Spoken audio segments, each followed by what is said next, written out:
Hello and thank you for watching. This is part 3 of the series titled If Prophet Muhammad was a false prophet. So please answer these questions. And this series comprises of simple questions we pose to those who claim that Prophet Muhammad was a false prophet. Because we claim that he is a truthful prophet, genuine prophet from God, and that our claim explains all aspects of his life and his message and his legacy. While the claim that he was a false prophet, we see that it raises more questions, and we demand answers to these questions for that claim to uphold. So please watch the first 2 parts of this series. This is part 3, and we will continue to pose more questions. In parts 1 and 2, we posed several questions that still demand answer, and we challenge people to provide convincing answers to these questions so as to support and uphold their claim. In this video, I will go ahead and answer more and ask more questions to those people. The first question is, Prophet Muhammad came with this message called the Quran, and he claimed that this message are the words of God, and that this message and this book, the Quran, is inimitable. No one can challenge it. No one can produce the likes of it. It is a literary masterpiece in its eloquence, in its rhetoric, in its content. And the challenge is very clear in multiple verses in the Quran. One example is in chapter 2, verse 23 and 24, where God challenges the people, all of humanity, not only the Arabs, that if they are in doubt that Prophet Muhammad is a true prophet, then produce the likes of the Quran and bring witnesses and experts to examine the Quran and examine what you produced and compare between the two and show which one is more superior. And then the next verse basically says, and it adds to the challenge, it says that, and if you are not able to do so, and you will not be able to do so, then fear God and fear his torment and submit to this Quran. Basically, this is the summary of the meaning of these 2 verses. So not only did the Quran challenge people to produce the likes of it, but God in the Quran also asserted and confirmed that no one will be able to produce the likes of the Quran or something that surmounts the Quran in its eloquence and literary style. And this challenge is still up for people to try to produce something that would challenge the Quran. And still up till this date, no one has been able to do so, despite the fact that the Arabs, even at the time of the Prophet and before his time, they had the habit of competing with each other and challenging each other with their literary work, whether prose or poetry. The Quran was totally unique. It is not prose and it's not poetry. It is a mixture of different styles combined in one. And it is a miracle in all aspects, not only in its rhetoric and literary style and eloquence, but also in its content. So Prophet Muhammad brought this book and said, these are not my words. And they were totally distinct from his own words. We could easily differentiate when we hear the sayings of the Prophet and when we hear the Quran. So they were totally distinct. So Prophet Muhammad said, these are the words of God. No one can imitate those words. No one can challenge them or produce the likes of them. And anyone who will try in the future to produce the likes of it will only fail, and his lies will only be exposed. And up till this date, more than 1400 years after the coming of the Prophet Muhammad, still we are waiting for someone to produce the likes of the Quran that will prove its superiority and basically cause this message of the Prophet Muhammad to collapse. And this has not happened before, over 1400 years, and will not happen in the future. And not only was the Quran such a miracle in its eloquence, but as I mentioned, it is an ocean of information touching on all aspects of life. It has moral teachings, religious teachings, historical facts, and historical reports about events that happened in the past. It talks about stories of previous prophets in all accuracy. It is a legislative system.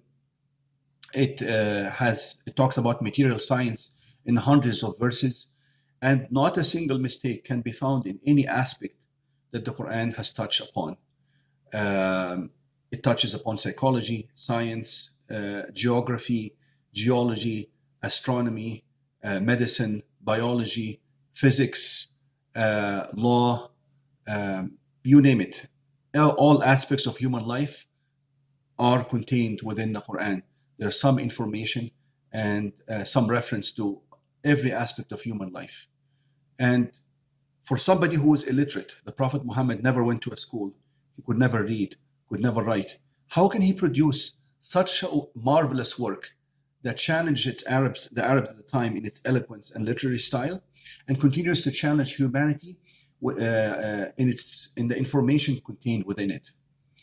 That no one will be able to prove a single lie or a single mistake in the Quran, no matter how much time passes. If you look at old works, even in medicine, if you go back 50 years and look at medical literature that was produced 50 years ago, or physical research, you will find so many mistakes in it because people have come to know more now and much more has been discovered.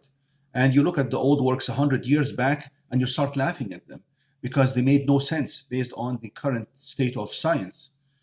They would make no sense based on the current state of science and the new developments and advances. But this book, the Quran, has remained for more than 1400 years unchanged, and not a single mistake could be discovered in the Quran. It matches all the most current information and advances in all aspects of science. This alone is a huge miracle. There are no superstitions, no mistakes, no faults. And I challenge anyone who can bring forth a real, actual mistake in the Quran. If someone can produce a single scientific mistake in the Quran, I am willing to change my religion. If someone can produce a real single mistake, and I'm very serious about this because I have studied this extensively, and I find not a single mistake in the Quran. No matter what science we are talking about, and no matter how advanced the piece of information is, still up to this date and till the end of time, because I believe the promise of God, that this is from Him, and God makes no mistakes. God is omniscient. He knows everything in the past, in the present, in the future. He knows the hidden. He knows what is observable. God makes no mistakes. And if this is the book of God, then it would have no mistakes. And the challenge is still up.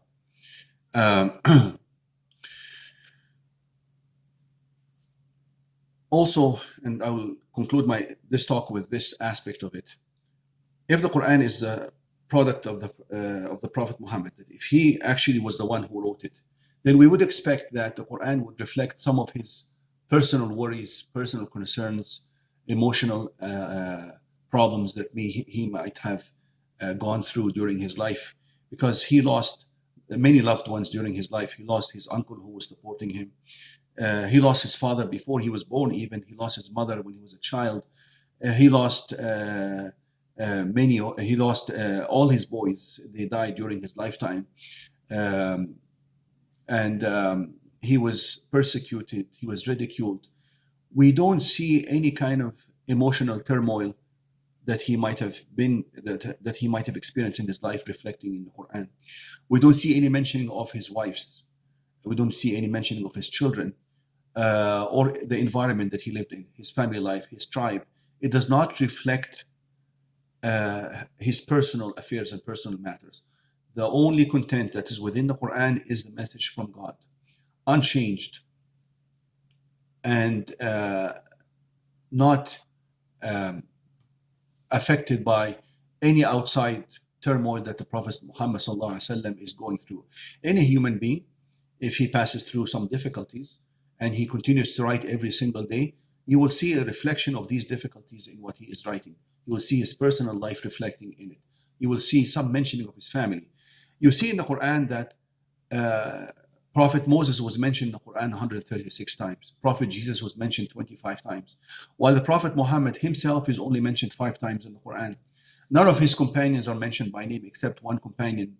One time is mentioned in the Quran in a commentary on a specific incident that related to the life of that person. So How could this be a product of the Prophet Muhammad when it's such a huge miracle, as I mentioned before, that nobody can challenge and that you cannot point out a single mistake in it? And it did not reflect any of his personal affairs. So people who continue to claim that he is not a true prophet, please answer the questions I mentioned in this video, and I will continue to pose some more questions. Thank you.